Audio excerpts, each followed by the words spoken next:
adlar yaz fəslinin gəlməsi, təbiətin canlanması ilə bağlanmış, bu münasibətlə şənliklər keçirilmiş, onu yeni ilin başlanğıcı kimi bayram etmək istəmiş.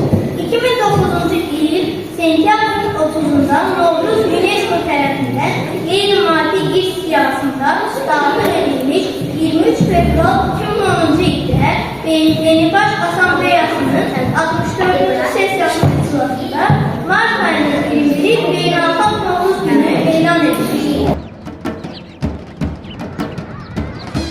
Novruz birliğin, beraberliğin, yenilenip güzelleşen təbiətin rəmzi, ocağın bərəkəti, əsrlərin yadigarı, doğmaların sevinci, Novruz el şənliyi, el birliği, dirçələn həyatın bayramı.